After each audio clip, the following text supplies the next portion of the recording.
ये बात आप जरूर स्वीकार करें कि सोते समय आपको बहुत सावधान रहना है।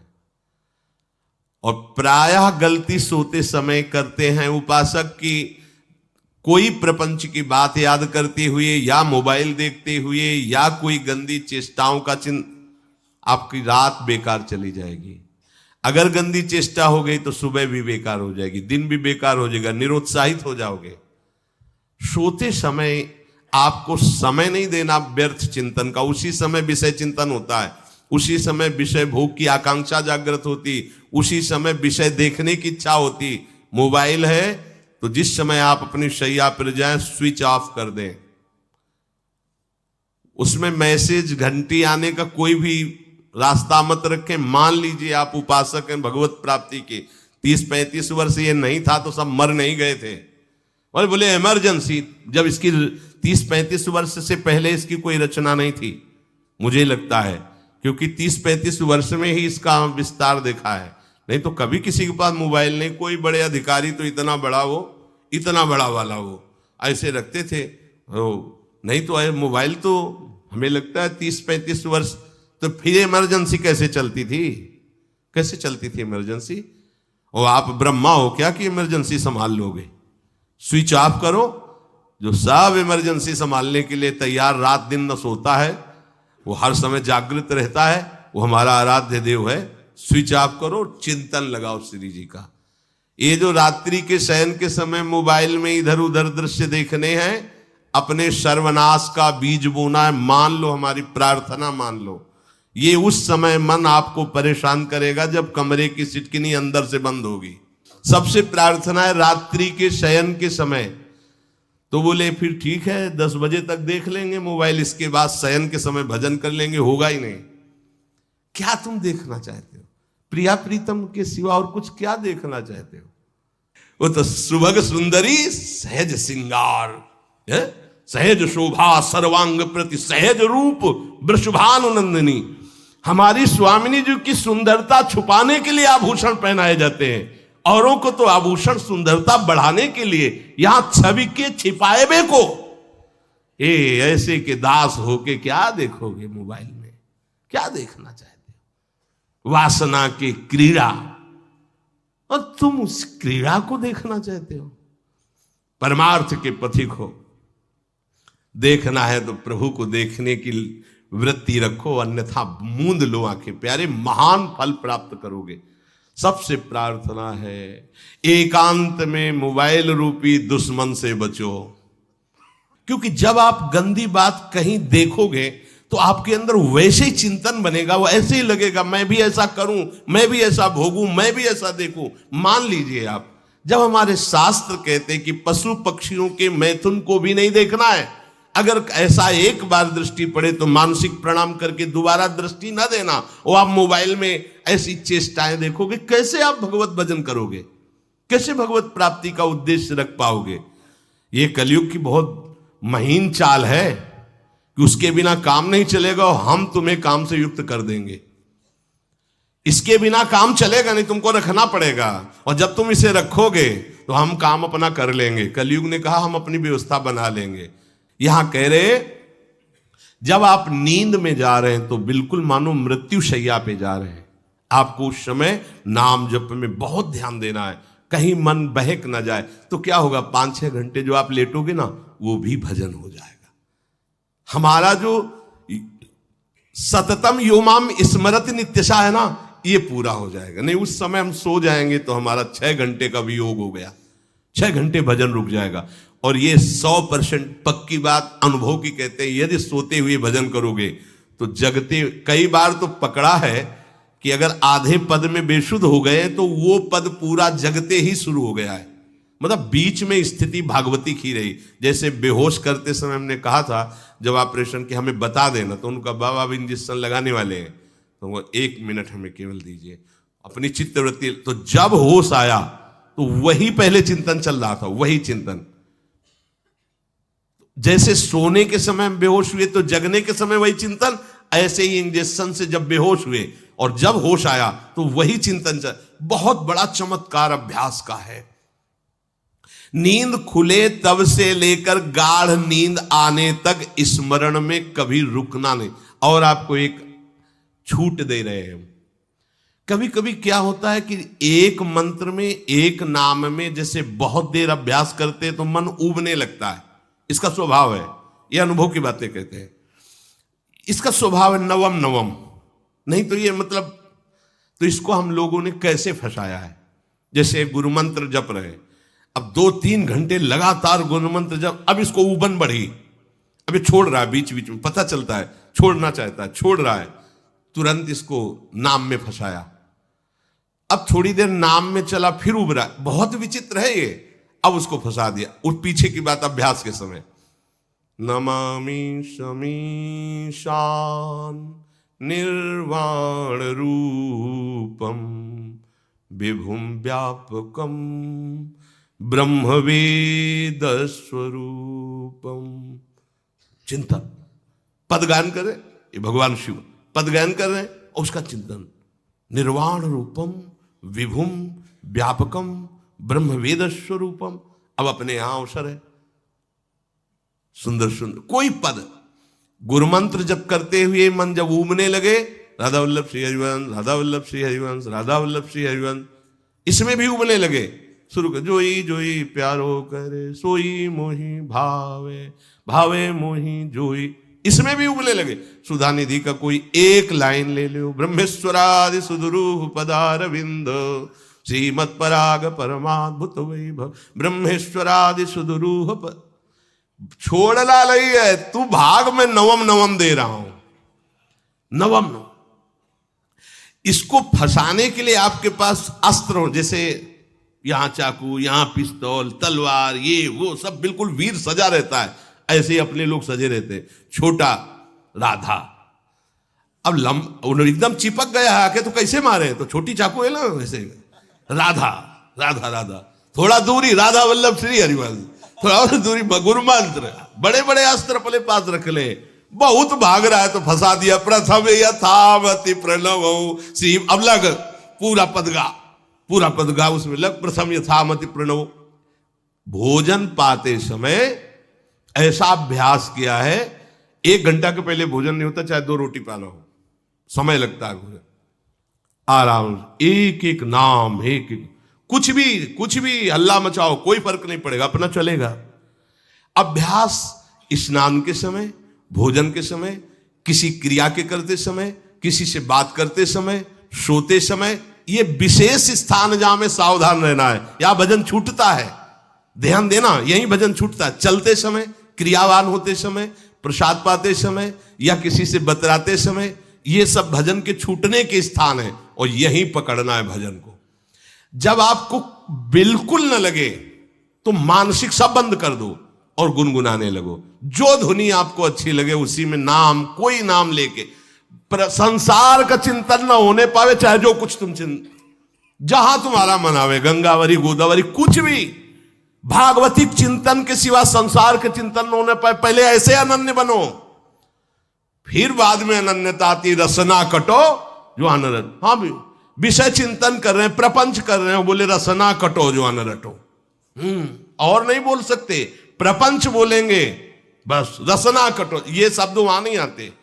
पहले हम आपको छूट देते, भक्त चरित्र, भगवान की चरित्र, नाम, कीर्तन, मंत्र, जो भी चाहो, संसार का चिंतन मत होने देना, पहले ये पकड़ो, फिर आगे चल करके जब पवित्र हृदय होगा तब ये निष्ठा आती, रसना कटो जो अन रटो, निरखियन फुटो नयन।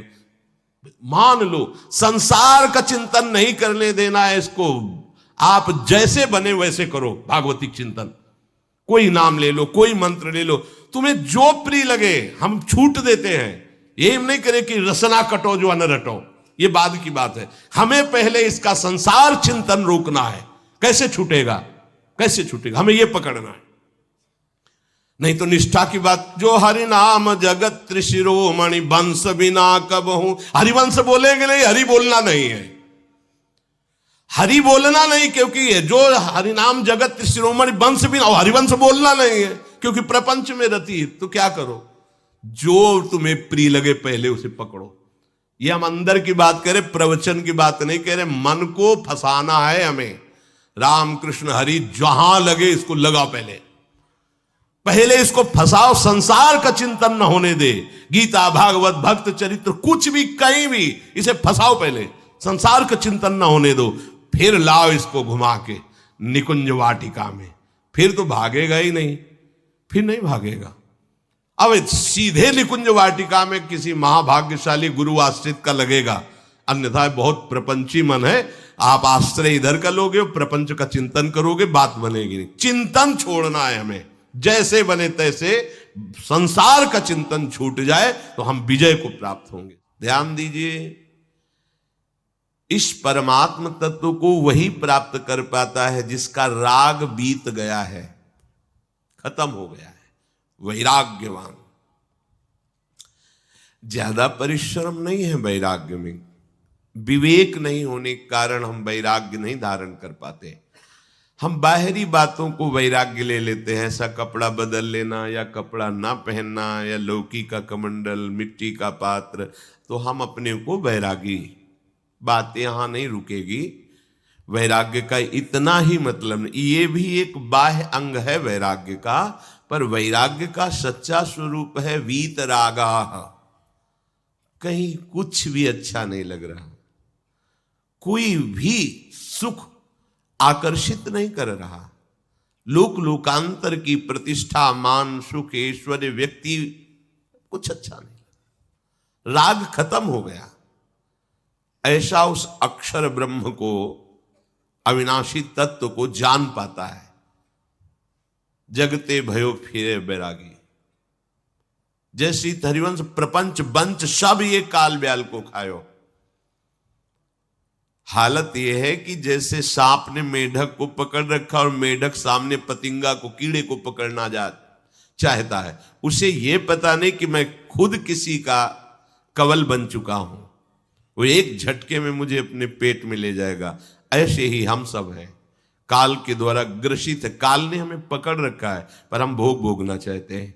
हम नाना प्रकार की मान प्रतिष्ठा पाना चाहिए, ये पता नहीं एक झटके में हमारा अस्तित्व ही खत्म हो जाएगा।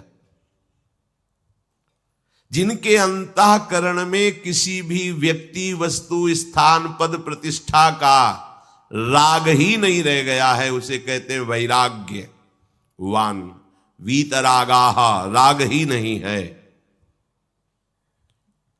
जिनका अंतःकरण निष्पाप निर्मल हो चुका है, जिनके हृदय में केवल भगवत प्राप्ति की उत्कट लालसा जागृत हो गई है,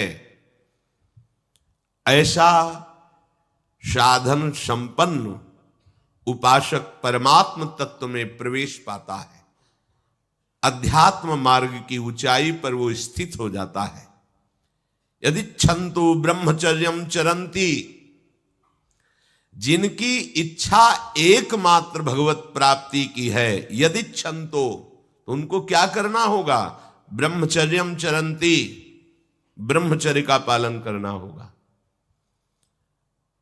प्रत्येक इंद्रियों का निर्विषय हो जाना वास्तविक ब्रह्मचर्य है। केवल जनेन्द्रिय से ही ब्रह्मचर्य को नहीं लेते। हमारी प्रत्येक इंद्रिय भोगों से रहित होकर भगवत अनुराग में, नेत्र प्रभु को देखना चाहते हैं, त्वगेंद्री प्रभु को स्पर्श करना चाहती है, घ्राणेन्द्री प्रभु के श्री अंग की गंध पाना चाहती है, श्रवणेन्द्री प्रभु के वचन सुनना चाहती है। एक एक इंद्रिय अपने प्रभु में लग गई, अंतर्मुख हो गई, बाहर विषयों का त्याग हो गया। इसे ब्रह्मचर्य कहते हैं। पर प्रारंभिक ब्रह्मचर्य में जनेन्द्रिय का ब्रह्मचर्य अत्यंत आवश्यक है। यदि जनेन्द्रिय जन्य व्यभिचार दोष से युक्त है तो कदापि उसे भगवत प्राप्ति नहीं हो सकती। शुभ गति व्यभिचारी शुभ गति चाहे असंभव। और भगवत मार्ग में सबसे बड़ा दुश्मन यही व्यभिचार दोष है, काम। इसी से हमारा हृदय मलिन होता रहता है, अंधा बटे और पड़ा चबाए वाली दशा रहती है। हमें 50 वर्ष हो गए। अरे 50 जन्म हो जाए तुम व्यभिचार करो, गंदी बातें करो, गंदे चिंतन करो, सो समय व्यतीत कर, अनंत जन्म व्यतीत हो गए, भगवत प्राप्ति हुई क्या? 50 वर्ष से भगवत प्राप्ति हो जाएगी क्या? 5 मिनट काफी है भगवत प्राप्ति में, एक बार नाम काफी है। वो स्थिति तो लाओ।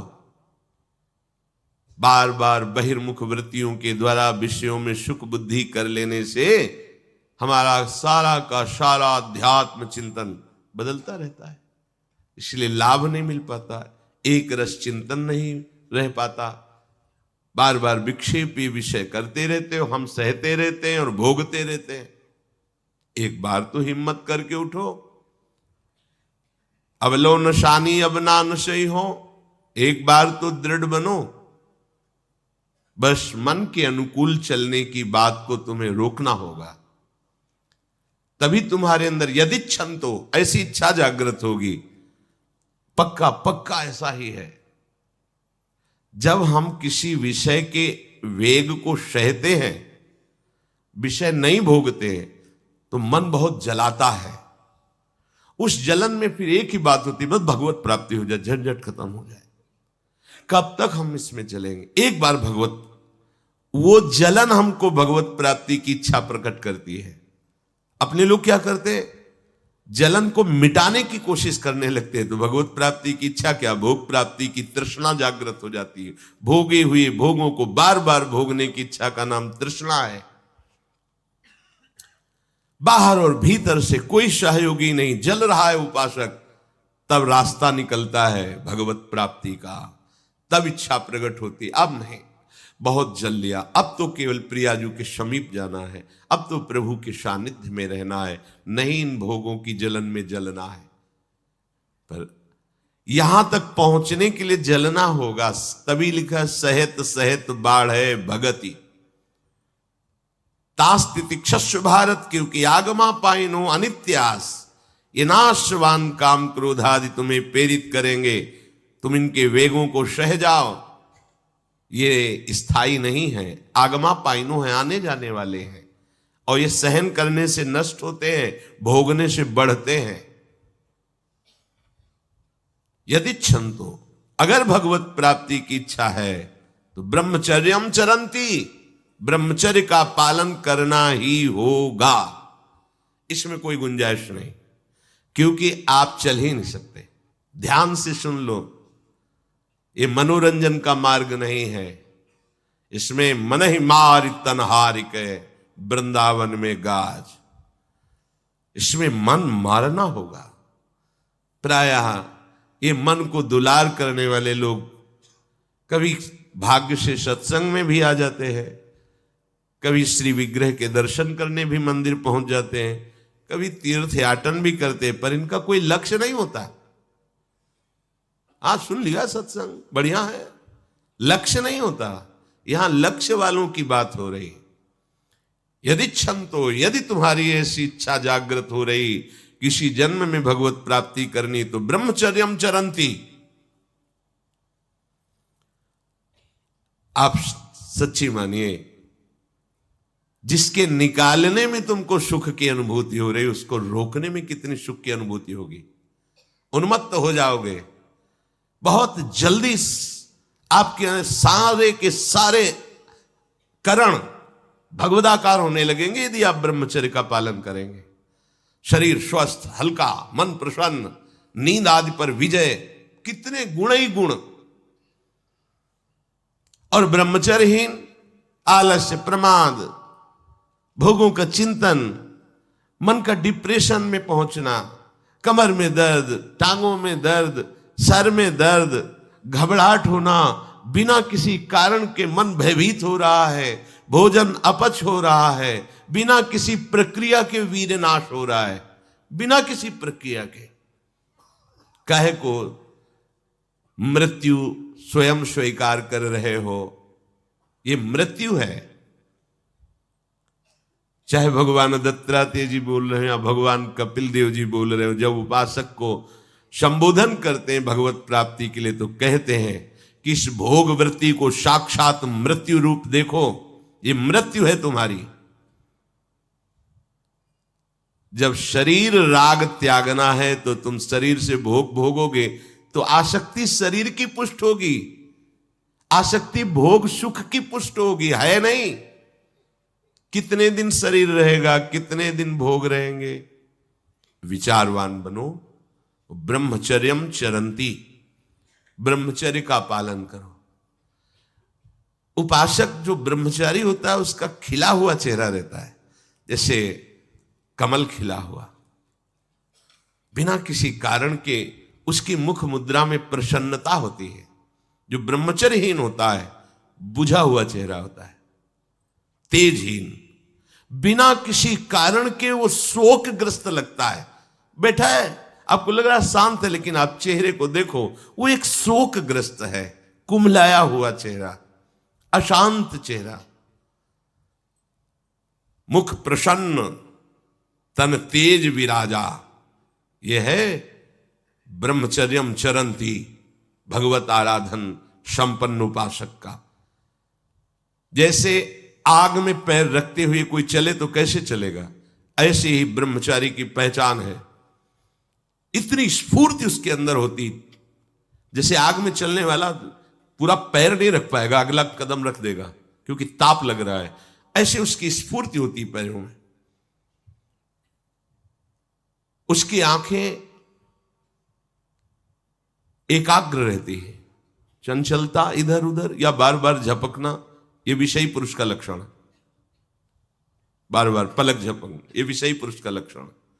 इधर उधर ताक झांक, चंचलता, ऐसा बैठे तिनका तोड़ रहा है, पैर हिला, यह सब विषयी पुरुष के लक्षण है। यह तो बिल्कुल साधारण स्पष्ट दिखाई देता है आदमी विषयी है या ब्रह्मचारी, एक सेकंड में लक्षण होते हैं। आपको जब भगवत मार्ग का अवसर मिला है तो गृहस्थ हो, संतान हो गई, ब्रह्मचर्य से रहो। नहीं चाहिए संतान तो भ्रूण हत्या, गर्भ हत्या जैसे महापाप करने की क्या जरूरत है। उसी वीर से संतान उत्पन्न होती है जिसको आप नष्ट कर रहे हो, जिसको आप ऐसे पानी में बहा रहे हो, व्यर्थ फेंक रहे हो, तो उसको भ्रूण हत्या का पाप लग रहा है, तो तुमको पुण्य लग रहा है, वीरपात कर रहे हो तुम्हें भी वही हत्या लग रही है, क्योंकि उसमें वही जीवात्मा है जो मां के गर्भ में जाके बालक रूप धारण कर लेती है, उसको तुम नष्ट कर रहे हो। पर बुद्धि भ्रष्ट हो गई है, समझ में नहीं आता, व्यर्थ में वीरपात करते हो, व्यर्थ में। तुम्हारा भजन बनेगा, तुम अध्यात्म के योगी बनोगे, मजाक है अध्यात्म का मार्ग। होश में हो जाओ, ये मन के दुलार को बंद करो। जब तक इच्छा ही नहीं भगवत प्राप्ति की, तो फिर तुम कैसे भगवत प्राप्ति कर पाओगे। भगवत प्राप्ति की इच्छा कैसे होगी जब तुम्हारी इस तरह से निंदनीय वृत्तियां हैं। इंद्रियों को दुलार कर रहे हो, मन को दुलार कर रहे हो, भगवत प्राप्ति चाहते हो, आचरण नीच और चाहते हो उच्च पदवी। सावधान हो जाओ।